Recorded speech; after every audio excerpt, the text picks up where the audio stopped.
questions. I think we can discuss only one question tonight. The essence of this question is, when rebirth takes place in one of those Devalokas or heavens, if they have no opportunities to accrue more merits for their future life, and what would be the fate or what will happen to them? Then how can they shape up or cultivate their way of life in order to find out or to attain Nibbānic bliss? Now this is the question. There are many things for us to discuss regarding this question. The belief that people had long ago, even before Buddhism come into existence, especially in India, but not in many other parts of the world, even in China. So I remember when somebody asked this question, Confucius, what he has said. Somebody asked whether there will be another life hereafter. Then he has said, still we cannot understand what this life is. Then how can we understand about the next life? That means they did not maintain such belief at that time that there will be another life hereafter. In the Middle East, when you study their belief, why they wanted to erect pyramids and preserve some dead bodies as mummies. Some are, I think, nearly 3,000 years old. The main idea was the kings or the emperors, after their death, they wanted to preserve their dead bodies, thinking that their departed soul may come back one day and again get back their lost life. That is how this idea was originated. In India, people had this strong belief that hereafter, after our death, definitely there will be another life, not only one life, continuity. So, when the Buddha wanted to discuss this matter, he had no difficulty to convince people, because this is not a new belief in India. But he has given entirely a different interpretation which other existing religious groups have not given. How rebirth take place and how long that life can exist, and what will happen to that life, and how this life process continue. He has given reasons and causes. The common belief is this: Buddhists and Hindus and Jainas and various other religious groups in India, when we perform some meritorious deeds, some good deeds, after our death, rebirth or existence can take place in one of the Devaloka. So in English we have to use the word heaven. Not only one heaven, one of the heavens, Devaloka. Then those who have developed their mind not only by performing meritorious deeds, but by cultivating their mind through their meditation. Now they had another belief.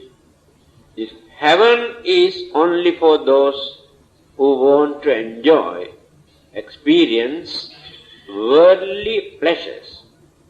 That's all. But worldly pleasures definitely create problems. It is true.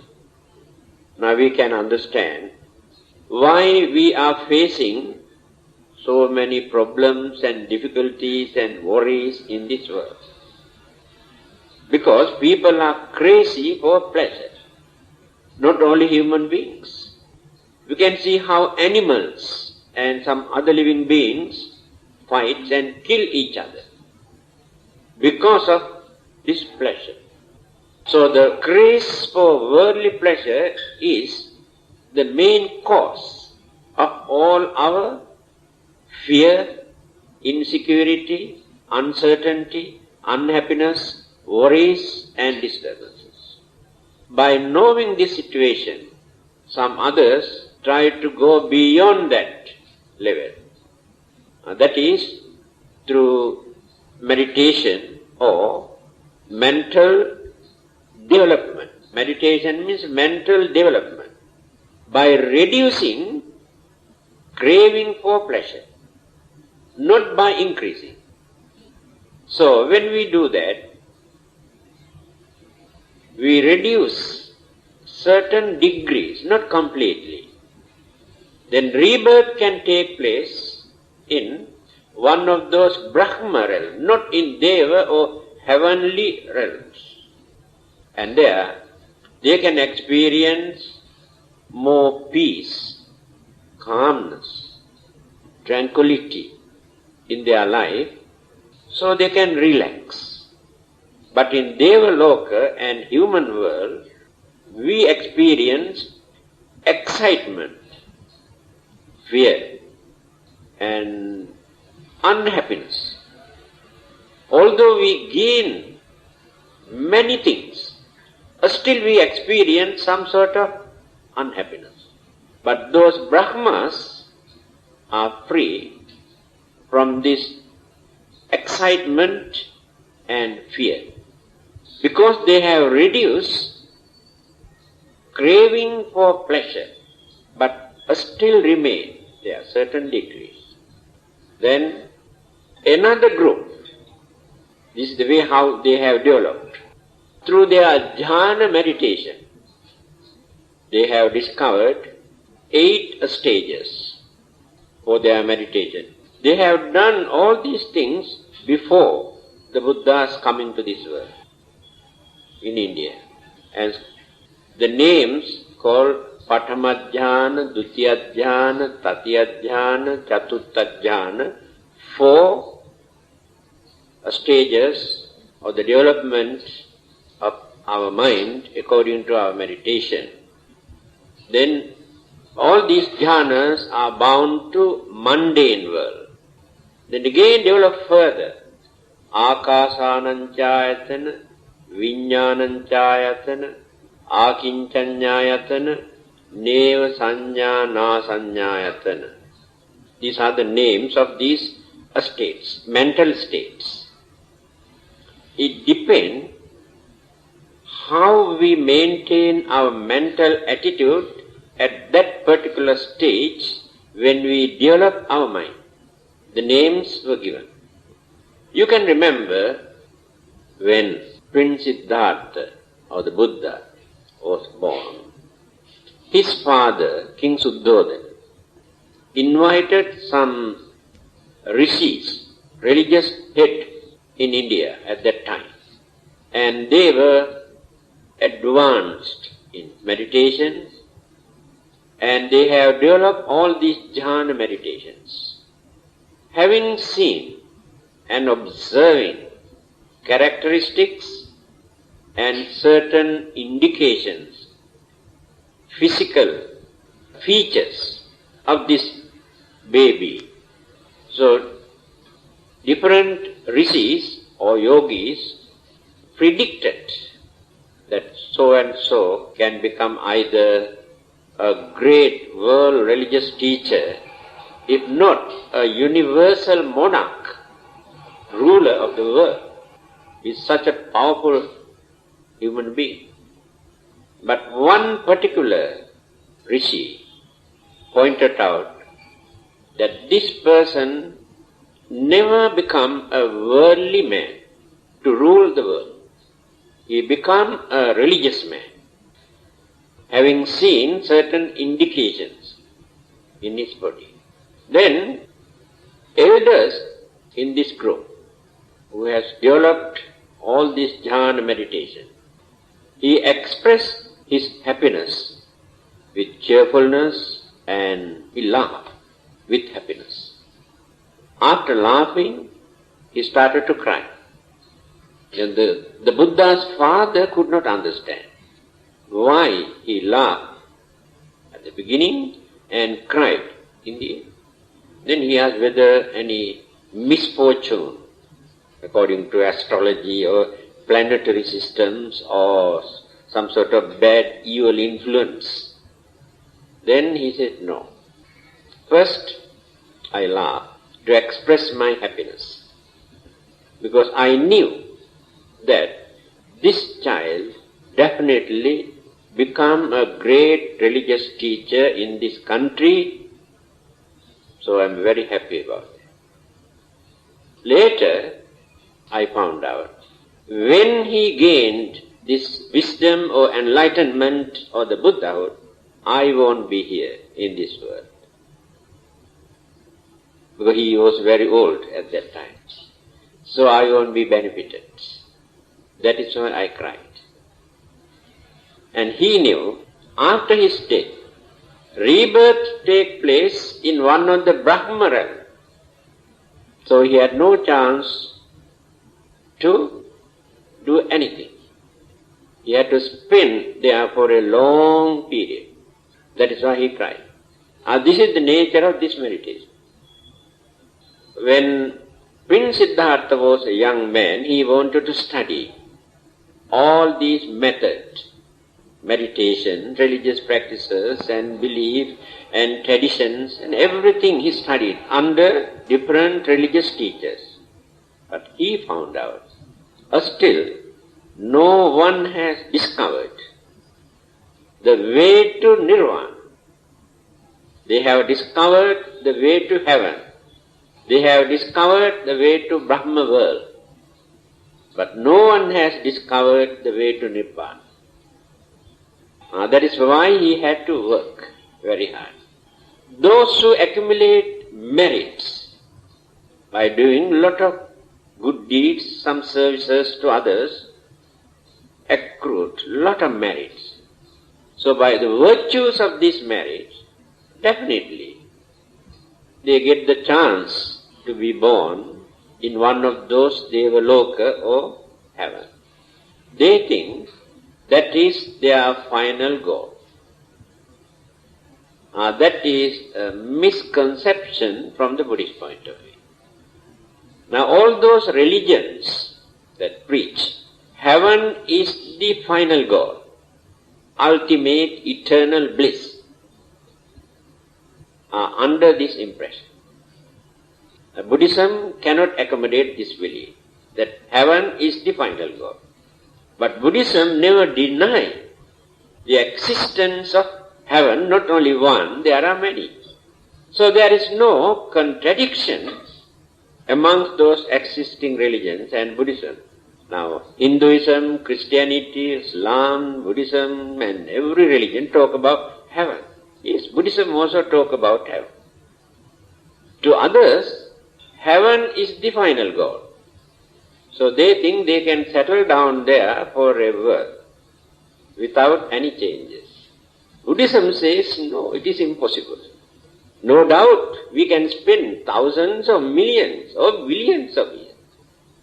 Still, under the worldly conditions, if anything that which exists under worldly conditions is subject to change and decay and disintegrate. This is the interpretation given by the Buddha. Now then, many of those Brahmins and Hindus and different religious groups who maintain that heaven is not their final goal, must go further. That is Brahma world. So develop their mind through meditation to have a better rebirth in Brahma world. They believe this is the final goal. They think that they can settle down without any changes. That is why Hinduism says union with Brahma, final goal. Brahma is the creator in Brahma world. Union, join with him. Just like Christians and others say, to be with Lord. To them it is final goal. To Hindus, Brahma world is the final goal. So they have discovered their religious way of life up to that level at that time. The Buddha has accepted. He did not reject or condemn. He accepted. Yes, it is true. By performing meritorious deeds, definitely you can have better rebirth in heaven or Devaloka. But that is not the final goal. The Buddha added only that much. By cultivating your mind through meditation, jhana, you can have better rebirth in Brahma world, can have a peaceful life for a long period. But that is not the final goal. He added only that much. Then he continued from there. Now this is the important point that many Buddhists and others have not yet realized. Because they believe the final goal, ultimate aim is heaven, if not Brahma world. So the Buddha is the only religious teacher who discovered, analyzed and explained all these places where life or existence take place. It is impossible to find out eternal life, unchangeable. Just to satisfy our craving, because we need, we like it, we crave for that, then we accept, yes, we like it. Immortality, this word, immortality, very loosely they accept, thinking that they can exist there forever without facing old age, sicknesses and death. The Buddha says it is an illusion, because there is no such place. But we don't like it. We don't like the Buddha's interpretation. Why we don't like it? The Buddha's interpretation does not entertain our craving. Our craving needs something to remain forever as life, or whatever name that we give. To understand this, we have to analyze. Now the question is, by the virtues of our good merits, assume we could manage to gain heavenly bliss, to experience more sensual pleasure or worldly satisfaction, better than human beings. It is true. Take for instance, human beings suffer more than devas. During the childbirth, of course, father had to suffer mentally, poor mother. It's a big burden to the father, but no pain. Mother and the baby, both of them had to suffer. No one can explain what sort of pain and suffering. Then, to bring up this child, father and mother both had to suffer. We haven't got enough words, enough vocabulary to explain what kind of burden, responsibilities, suffering, pains they have to face because of their babies. But they don't give up hope. They have a strong attachment and craving. These two things overcome eclipse all the other sufferings. They are willing to suffer for the sake of children. But suffering is there. But Devas are free from this problem. Now see the difference now.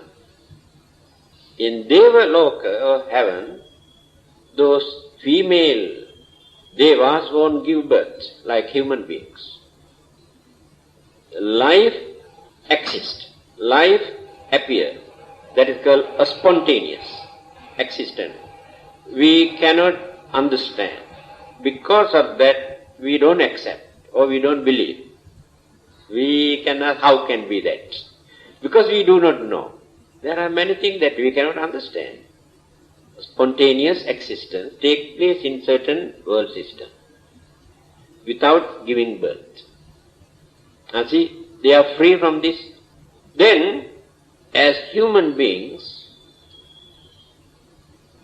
the formations of our physical body, combinations of elements and energies in our physical body create enormous problems, sicknesses,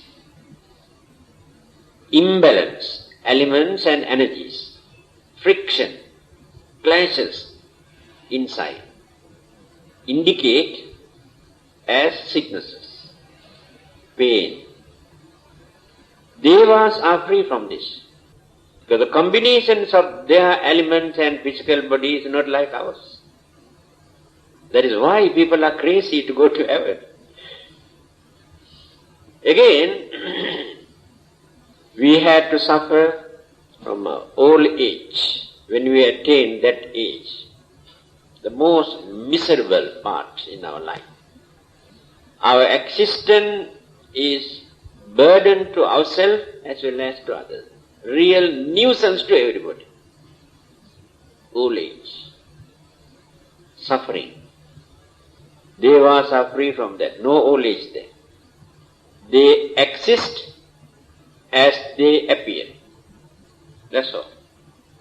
Then, in spite of various sufferings, problems, troubles, calamities, still we like to live. That means we don't like to die. Bedridden for so many years. Cannot get up, cannot eat, cannot sleep, cannot do anything. But still we don't want to die. See how strong our craving for existence. So we suffer from fear of death. I have told you, actually death does not create very much suffering. But the fear we have created in our mind earlier creates suffering. People say, we don't like to die. That fear. But Devas are free from this. It does not mean that they don't die. Their life is just like a flame of a candle or an oil lamp. That flame remains as long as oil and the wicks, or the wax or the wicks remain. Same flame. When there are no more oil or wax or wicks, that flame disappears. And we do not know where it has gone. So the Deva's life is exactly like that flame. Disappear. That is called death. And after their death, there is no dead body, either to bury or to cremate. But that life is not permanent, already disappeared. Now this question is, after spending that type of life for a long time, then after their death, what will happen to them? Well, I told you, Buddhism cannot accept the belief that the life is eternal or permanent there. Death must take place. If death takes place, then there must be another existence, because they have not eradicated craving for existence. We exist in any part of the universe due to three forces, three kinds of craving. As long as one of these craving remains in our mind, whether we believe or not, we cannot stop existing. Belief is not important. So what are those three? Craving for existence, craving for survival. See how strong craving for existence. We are willing to massacre millions of others, destroy others for our survival. We can do any cruel, dangerous thing for our survival. We can destroy all the other living beings in this world for our living. Why do we want to do such things? Craving for existence. See how strong it is. Next one. Worse than that. Craving for pleasure. So we want to indulge, entertain all the five senses and the mind, 6 altogether. So every minute we are thinking how to gain some sort of satisfaction, indulgence, or how to entertain our senses. To entertain our senses, we adopt certain method. We do something. And that something which we do to entertain our senses can be very dangerous, very unjustifiable, unreasonable, immoral, wicked thing. But we want to enjoy. It is happening. For our own satisfaction, we do certain things which create enormous suffering, disturbances. Others had to suffer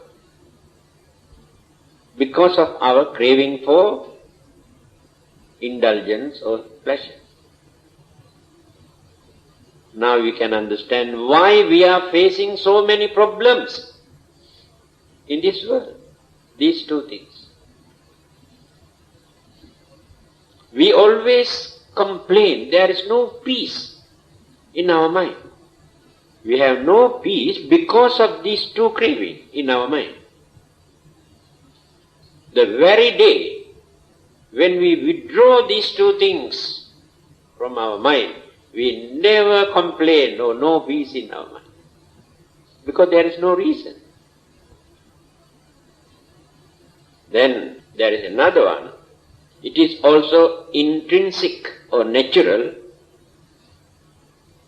craving. Even modern psychology also explains these three things.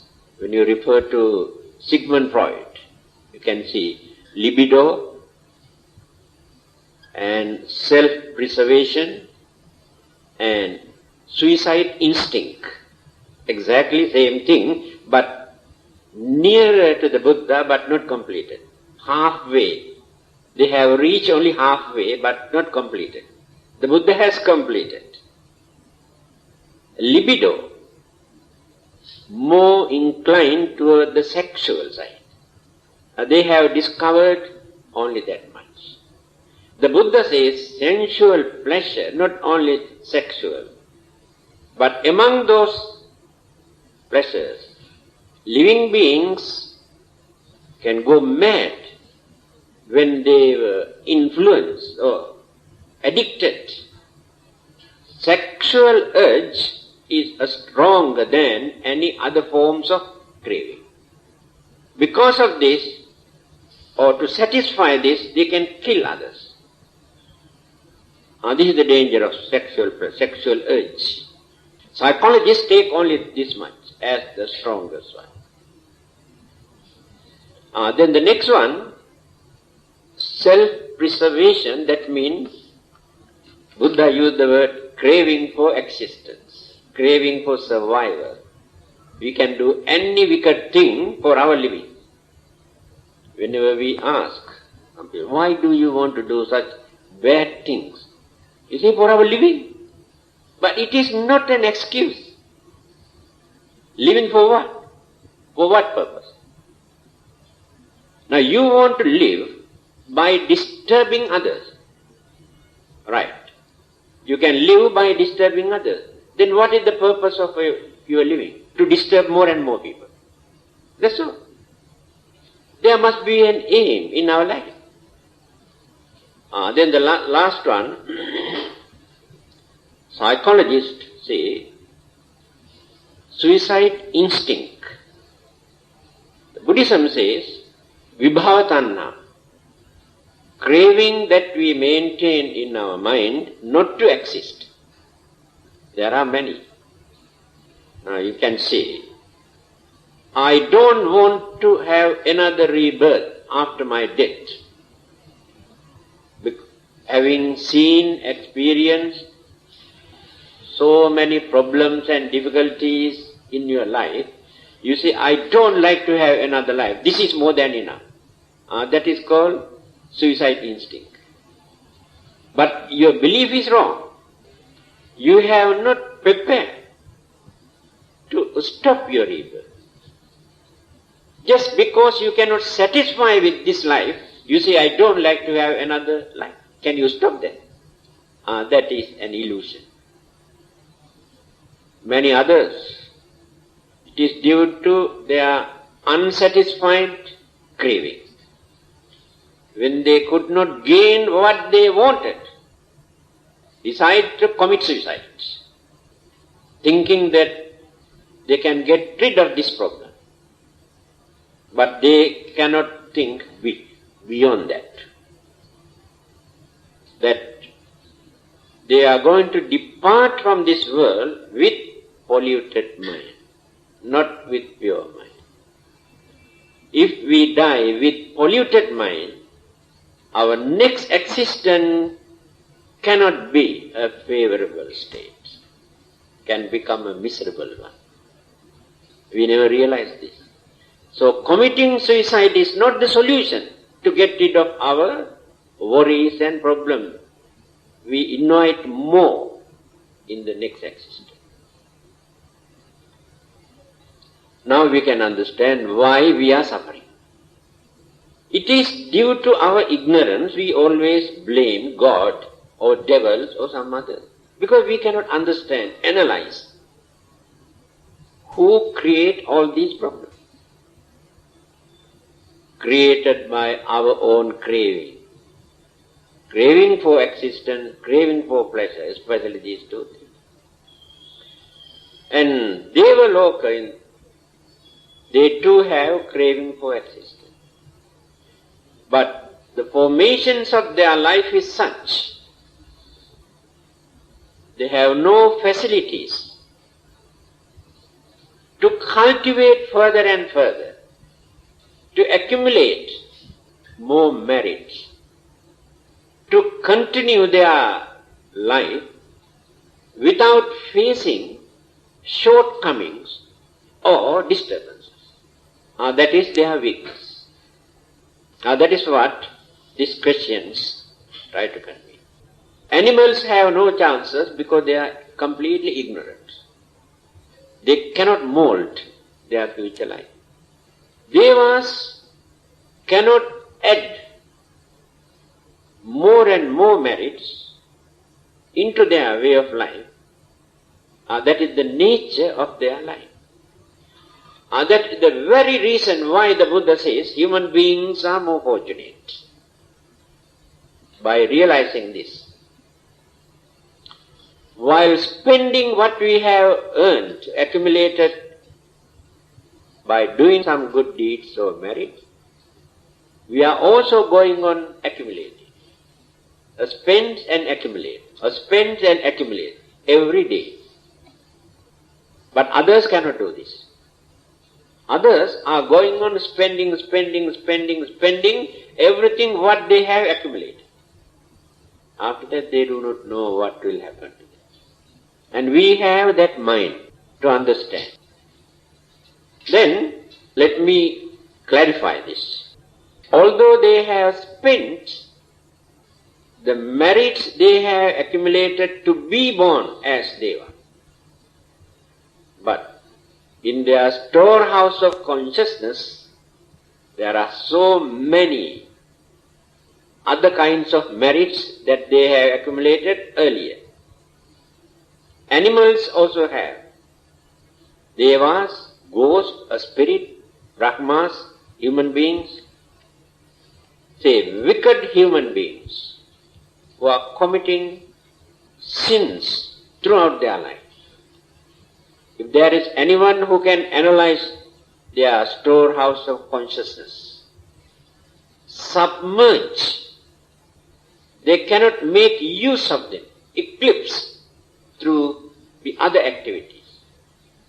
By doing more and more bad things, they have not given a chance for their good karma to proceed.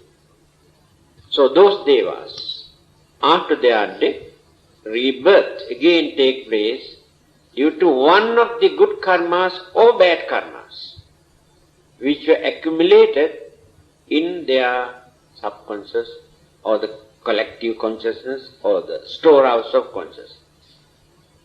There is no guarantee. Whether they can go back to same Devaloka after their death, no guarantee. Whether they become human beings or animals, also no guarantee. It depends on the gravity or the degree of their karma which were accumulated in the subconscious.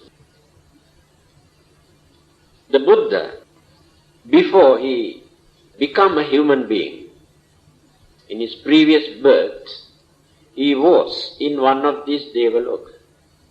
He spent peaceful life after fulfilling all the perfections, virtues, good qualities and cultivations of his mind. Everything is ready now.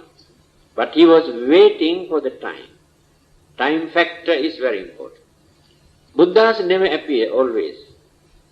People are not ready to listen. When people's minds were intoxicated with worldly pleasures, they are not ready to listen to the Buddha. So Buddhas never appear during such period. Observe very carefully whether their minds are ready to listen. So he was waiting and watching. Then he had to become a human being in order to become a Buddha, because a God or Devā cannot become a Buddha. There must be a human mind to cultivate. Since he had accumulated so much merits and cultivated his life, he had no difficulty. But many others, no guarantee. Then he asked, then how can they find out their ultimate aim or final goal? There are 4 stages for us to attain on the way to Nibbāna. Mental purification. Sotapanna, Sakadagami, Anagami, Arahanta. These are the 4 stages. First stage, we had to eradicate 3 kinds of human weaknesses, purify the mind from these 3. Then we attain the first stage of sainthood, Sotapanna. If that person could not develop further, what will happen? Rebirth take place again, but cannot go more than 7 times. Rebirth can take place only 7 times. Why? By attaining first stage of sainthood, this person has reduced a strong craving forces that which continue this for a long period. Therefore, the speed cannot continue more than 7 times. Before that, that person gets the chance to attain Nibbāna. Now the second stage, Sakadagami. If that person could not develop further, then after his or her death, rebirth existence again take place only once. Because this person has cut down more and more craving for existence. No energy, doesn't want, no more craving to have another one. Only once. In the next life must attain Nibbānic bliss. Then the third one, Anāgāmi.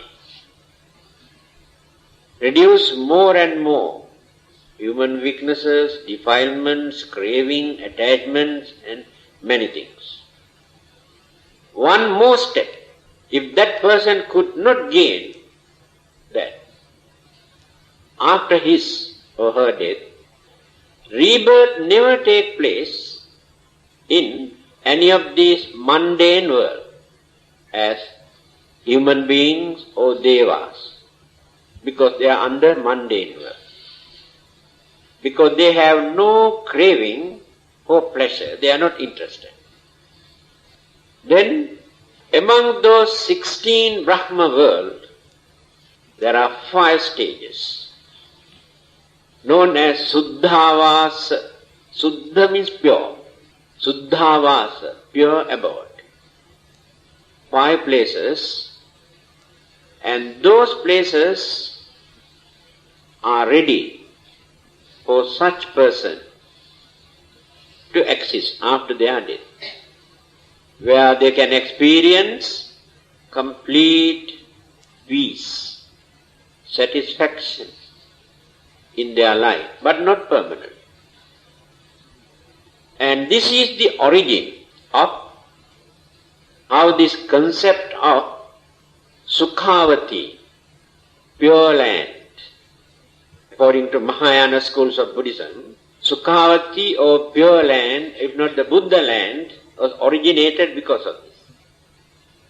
Those who have developed up to the 3rd stage of sainthood within this lifetime, and rebirth take place in that particular pure abode, Suddhavasa. Later, Mahayana school developed this further and further and further, and in the end introduced as Buddha land, but originated from there. So, they spent there for a certain period, and the remaining mental defilement they eradicate from there. Then attain Nibbāna, but never come down to any other part of the universe. So, Brahmas, higher than Devas, also subject to Anicca, Dukkha, Anatta. 3 universal characteristics. Devas also subject to these 3. Humans and animals and all the other living beings also subject. Anything that which exists in any part of the universe is subject to Anicca, Dukkha, Anatta. 3 universal characteristics. So what are those 3? Anicca, everything is going on changing, no one can stop it. Yeah, it is true. Dukkha, in everything that which exists, you can see friction, otherwise no existence. This is scientific interpretation. The Buddha has given these scientific interpretations earlier. Whether humans or animals or devas or Brahman, friction. The last one is called Anatta. This is another big controversial subject amongst various religious groups. All the other existing religions in this world join together and maintain the same belief. Now let us take Hinduism and all the other existing religions in India at that time. Jainism, another well-known religion in India. Christianity, Judaism, Islam, all these religions very strongly believe that there is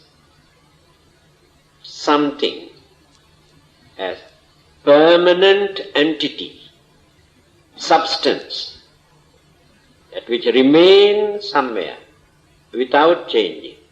For that they give different names. Their own names they give. Buddhism alone stands without joining this group. Buddhism can join with them about heaven and hell and Brahma world and various other aspects. But when we come to this particular subject, only Buddhism stands alone. All the other religions join together. They say, yes, there is something that which exists as permanent entity. The Buddha used the word anatta, unsubstantial.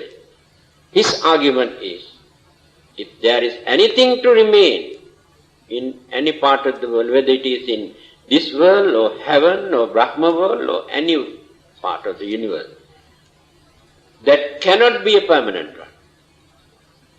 Subject to one of these, no, not one of these, three characteristics. But we don't like it. We want something. We want something to remain without change. To understand this, you have to study, analyze, think unbiasedly. By reducing our craving. When we reduce this craving, then we can understand, yes, it is true. But as long as we maintain this craving in our mind, we never appreciate the Buddha's interpretation. We like the other interpretation. When they say there is something to remain as permanent entity, you say, yes, it is good. That is what we want. Your craving is behind. So, I think I have covered up. How could a person attain Nibbāna when the next rebirth would not provide opportunity for him further cultivate in his mind, even though his present life is virtuous? Yes, I have told you, whether Devās or Brahmas or humans or any other forms of living being, the life process or the continuity of life remain as long as craving exists. Having seen, or through their understanding, the real nature or the uncertainty. I can give an example for you to understand the uncertainty in our life. So what guarantee is there? Although we are here in this world as human beings, all our five senses are working normal. Our minds also normal. Therefore we are very fortunate. When you compare with others, amongst those millions all over the world who are very unfortunate, they haven't got all these five senses and the sound mind.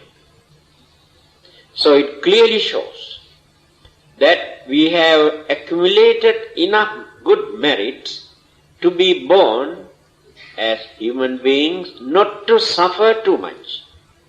We have natural suffering. But this suffering also we can reduce by reducing our craving and craving and craving. We suffer because of our craving. Then what guarantee is there that we can continue the same life in the next birth?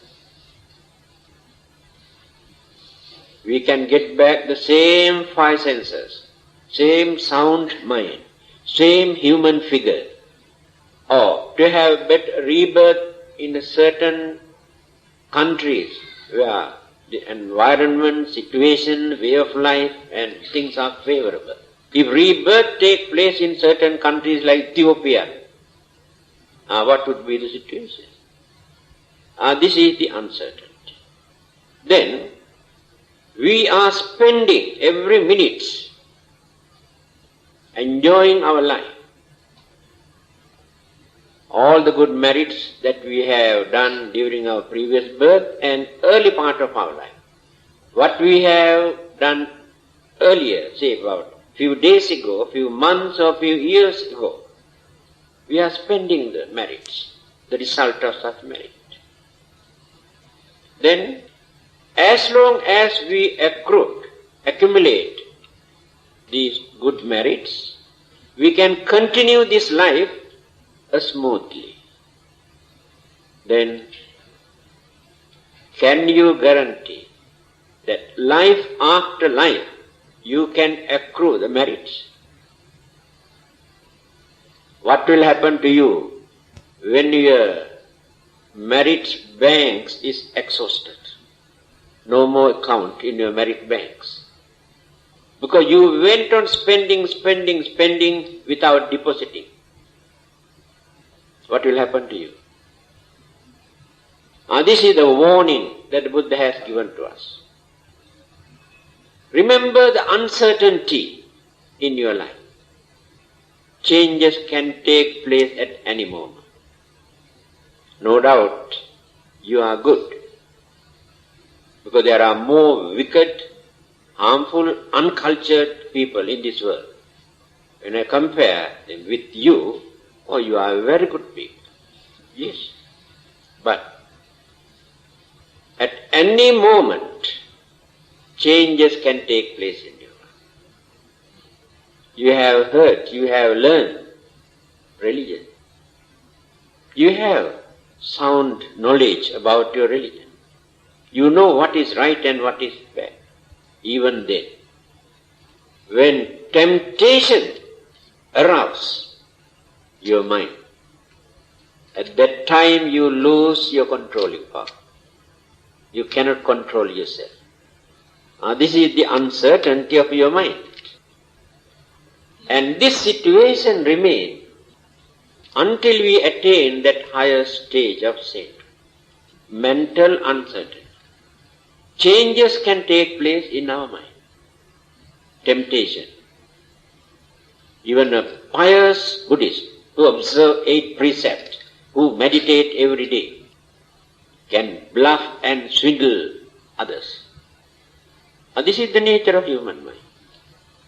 Because of that temptation. On the other hand, when disturbances take place, at the moment your anger, your jealousy, your grudge and all those things you are keeping under control without allowing them to flare up. But all are there at the bottom, remains as sediments in a glass of water. When this glass shakes a little bit, you can see how all the sediments come out. In the same manner, when somebody disturbs you, accuse you, you can see how your hidden anger or hatred come up. At that time, you do not know how you are going to behave. You lose your sense of reasoning. You cannot use reasoning at that time. Under the influence of that anger or jealousy or grudge, you may kill, burn. But you are a very devout Buddhist. You meditate, you observe the precept. Later, you regret. What a pity. I could not control my mind. Actually, I cannot understand how I did that. Now you are using your sense of reasoning. So the advice given by the Buddha is, I told you so many times, let me repeat. When you are in anger or under the influence of any evil forces in your mind, remember, your mind is just like a boiling water pot. Bubbles you can see when the water is boiling. So when you You cannot see your face there in there, because the water is boiling.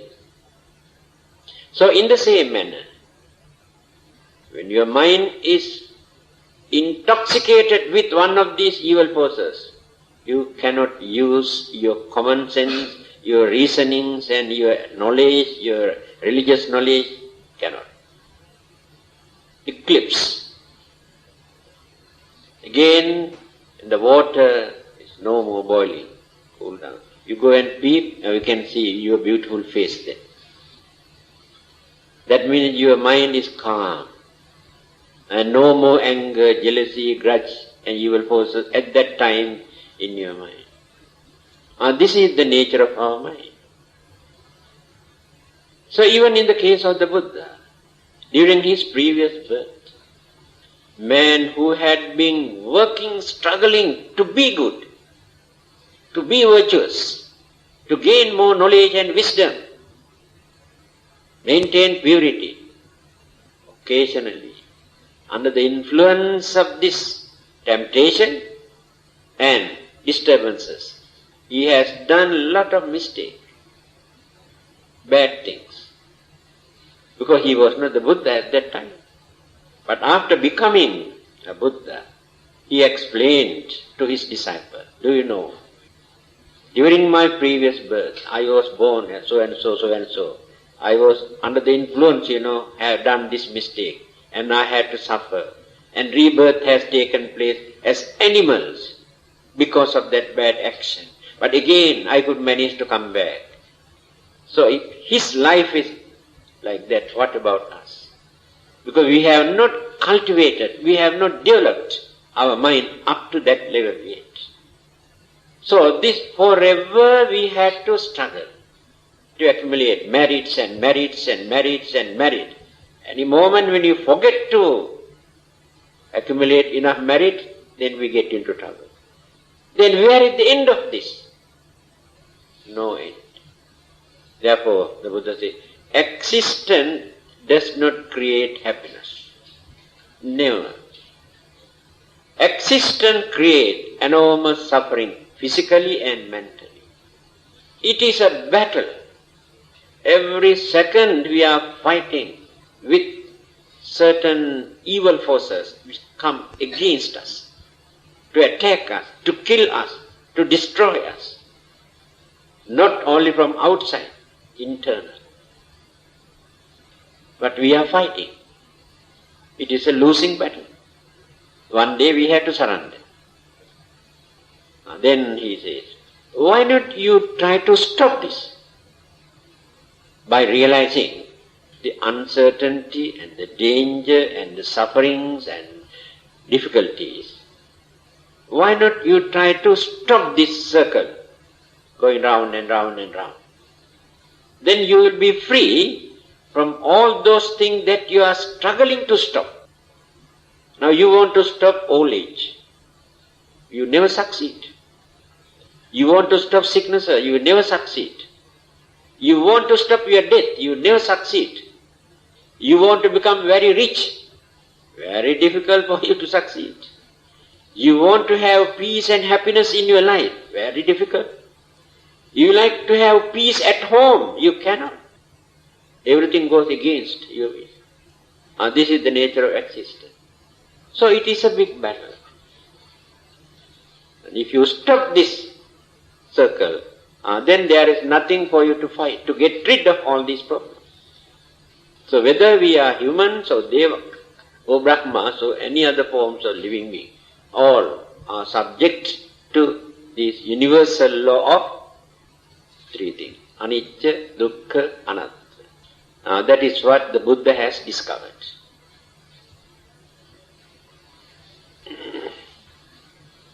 Ākāsattha Bhummattha Devānāgā Mahiddhikā Puññantang Anumoditvā Cirang Rakkhantu Lokasāsanam Devo Vasatu Kālena Sassa Sampatti Tucca Pito Bhavatu Loko Ca Rājā Bhavatu Dhammiko Idango Ñātīnaṁ Hotu Sukitā Hontu Ñātayo Imina Puñña Kammena Māmi Bāla Samāgamo Satang samagamo hontu yava nibbāna pattiyā.